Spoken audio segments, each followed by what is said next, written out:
Date etiquette. Okay, today we're talking about that first date.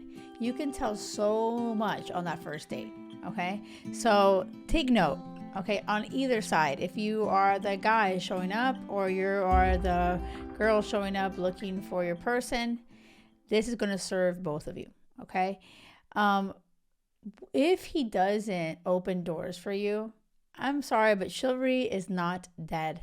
Okay, so I think it's so important for a gentleman to show up and open a freaking door. And even more, I would love this. I still see this, and this happens, and Will does this for me too, is they open, how do you call it? Oh my God, move the chair for you so you can sit down at the table. These things are so sweet.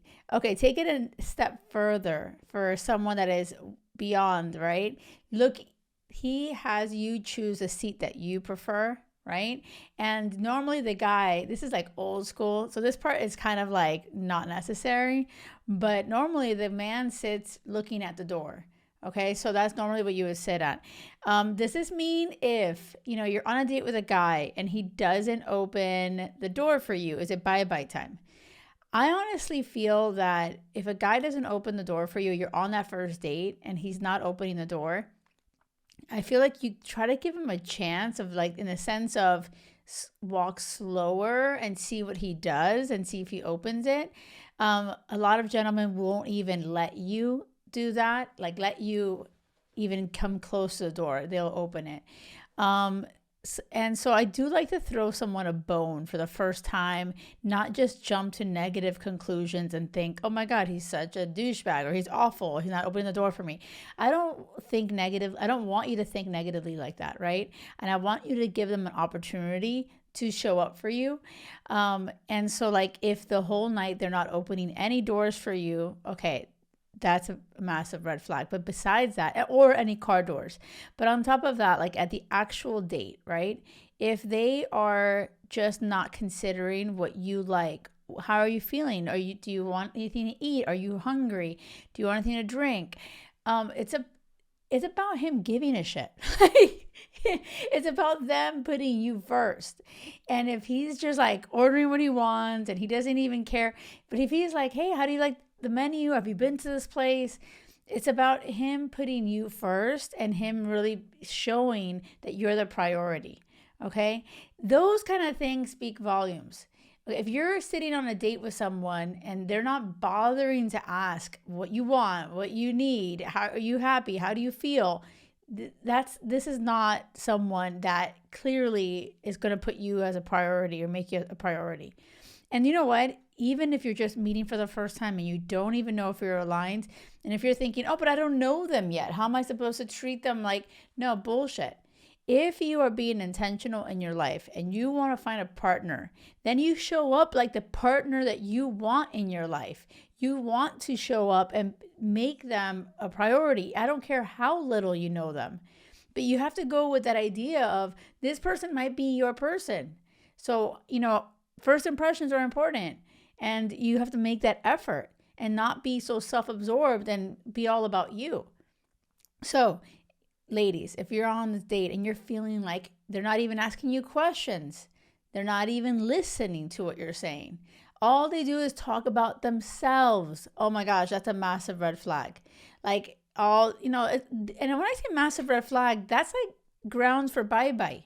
It just is. It's, that first date, if you're not feeling warm and fuzzy and the energy's flowing back and forth and you're feeling excited about it, and the way you get excited about it is when they're engaging with you. They're asking you questions, they're listening, they're sharing openly and vulnerably.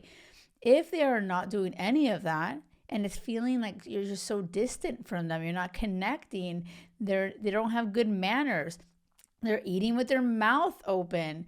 Oh my God, that's so gross. All like if they're, if they are passing gas, burping, like literally, you guys, I'm not even joking. Like this is something that one of my clients told me, that this guy just passed gas with her on the first time they were chatting on the phone.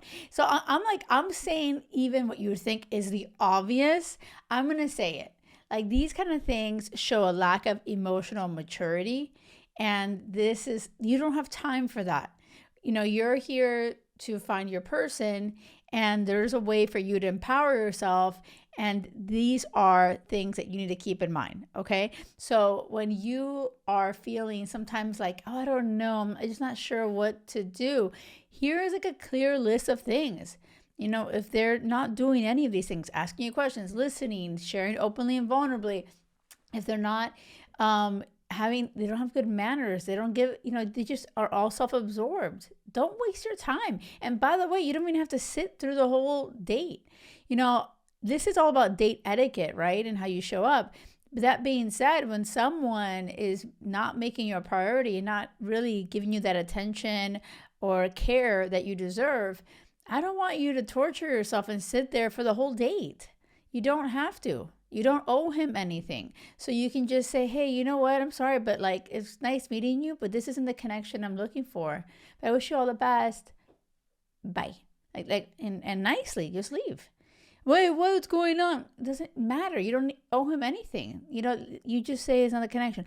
The last thing I want for you to sit through a date when it's already like feeling awful, like the first few minutes in, and you're trying to make it work, and you're trying to see what good can come out of this, and you just keep feeling worse and worse. So no, you don't need to do that. And we don't have to be the good girl, be the good girl. I mean, people please everybody, that's not nice. No, fuck that. I don't want you to be freaking nice. I want you to put you first. So don't sit through a freaking date that sucks. Don't sit through something where someone is definitely not aligned to you. Just get the hell out of there. Because the sooner you say bye-bye, then to that person who's not your person, it makes space to receive the right person. All right. I hope this helps. I hope this lands. Let me know. Make sure you subscribe so you don't miss any of these amazing. I know these are gold tips because this is working. I've been with my person for 16 years, and this is how my clients are finding love. So click below to make sure you subscribe. Make sure you drop a comment on YouTube. I read every single one. And leave a review on Spotify or Apple if you're listening there. It would really mean a lot. Don't settle for anything less than crazy love, because it has to be crazy love or nothing. Until next time, thank you.